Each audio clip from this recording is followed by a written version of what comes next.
सबसे पहले आप सबको मेरी प्यार भरी नमस्कार। ओशो जी एक बहुत ही सुंदर कहानी सुनाते हैं। एक बार क्या होता है कि 10 से या 12 साल के बीच का एक लड़का होता है।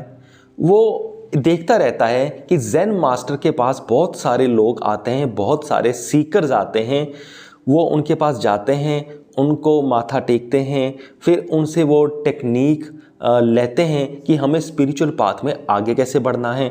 मास्टर उन्हें टेक्निक देते हैं और वो चले जाते हैं। तो वो देखता रहा। तो फिर एक दिन उसका भी मन हुआ कि मैं भी जाऊं ज़ेन मास्टर के पास, ये क्या हो रहा है। वो उसका इंटरेस्ट बन गया। तो वो भी एक सीकर की तरह ही गया। जैसे सीकर ज़ेन मास्टर के पास जाते थे, वैसे ही उसी तरह ही वो वहाँ पर गया और चुपचाप वहाँ पे 7 बार माथा टेक कर वहाँ पर बैठ गया। तो वो एक नकल कर रहा था सीकर्स की, और जो ज़ेन मास्टर थे वो उन्हें देखकर ही समझ गए कि ये तो इमिटेशन कर रहा है, जैसे पहले लोग आते हैं तो उनको देखकर ही ये आया है। तो ज़ेन मास्टर ने उसे भी यही कह दिया कि जाओ एक हाथ की ताली की आवाज़ को लेकर आओ और मुझे बताओ वो कैसी होती है। तो बच्चे ने कहा ठीक है। तो बच्चा चला जाता है। बच्चा जाता है और 1-2 महीनों के बाद शायद वो आता है। तो आकर वो कहता है कि हाँ मास्टर जी, मुझे आवाज़ मिल गई। तो मास्टर पूछते भी हाँ बताओ कैसी आवाज़ थी। तो बच्चा कहता है कि एक लड़की के गाने की आवाज़ थी। ज़ेन मास्टर कहते हैं नहीं, तुमने गलत सुन लिया, ये आवाज़ ऐसी नहीं थी। फिर से जाओ, फिर से मेडिटेशन करो और फिर से मुझे आकर बताओ कि वो आवाज़ कैसी थी। वो लड़का फिर से चला जाता है।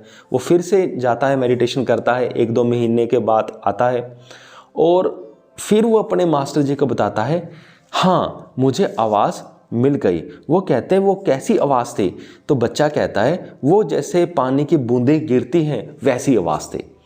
तो मास्टर कहते हैं कि नहीं, ये तो गलत हो गया, ऐसी कोई आवाज़ नहीं थी। अब तुम फिर से जाओ, उस आवाज़ को ढूंढ कर लेकर आओ। बच्चा फिर से जाता है और फिर से 2-3 महीने बाद आता है, महीनों के बाद आता है। और फिर बच्चा कहता है कि हाँ मुझे आवाज़ मिल गई। मास्टर कहते हाँ बताओ वो कैसी आवाज़ थी। वो कहते एक ग्रास हॉपर की आवाज़ थी। मास्टर कहते नहीं, अब भी तेरी आवाज़ जो तुम ढूंढ के लेकर आए हो वो गलत है। वो तुम सही आवाज़ को सुनकर नहीं आए, तुम जाओ फिर से ढूंढ के आओ कि वो आवाज़ कैसी है। वो बच्चा फिर से चला जाता है। तो उसके बाद 1 साल बीत जाता है। वो बच्चा फिर लौट कर ही नहीं आता। तो मास्टर जी को, जो मास्टर होते हैं, वो ज़ेन मास्टर को टेंशन होने लगती है कि वो बच्चा 1 साल हो गया कि मेरे पास आया क्यों नहीं। ज़ेन मास्टर उसे खुद ढूंढने के लिए बाहर जाते हैं। तो जब ज़ेन मास्टर उसे ढूंढने के लिए बाहर जाते हैं, वो देखते हैं कि वही बच्चा एक पेड़ के नीचे बैठा होता है और उसकी आंखें बंद होती हैं और उसकी बॉडी एक खास तरीके से वाइब्रेट कर रही होती है। ज़ेन मास्टर देखकर ही उनको होता है कि इसे कुछ अब हो गया है।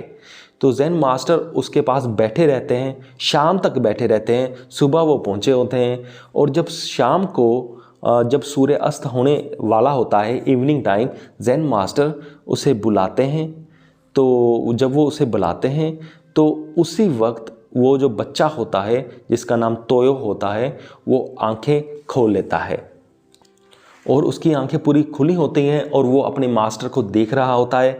तो ज़ेन मास्टर उसे कहते हैं कि अब तुझे वो आवाज़ मिल चुकी है। तो यहीं पर ये कहानी ख़त्म होती है।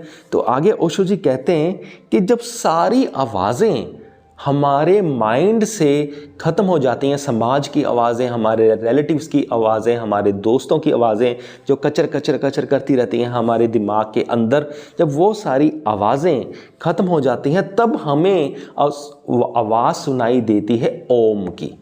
ऐसा ओशो जी कहते हैं।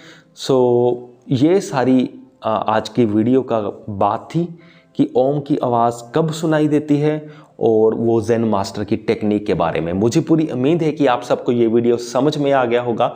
इस वीडियो के डिस्क्रिप्शन बॉक्स में मैं अच्छी स्पिरिचुअल बुक्स के लिंक्स डाल दूंगा, आप उन्हें क्लिक करके चेक करके देखना ना भूलिएगा। इस वीडियो को यहाँ तक देखने के लिए आपका बहुत बहुत धन्यवाद।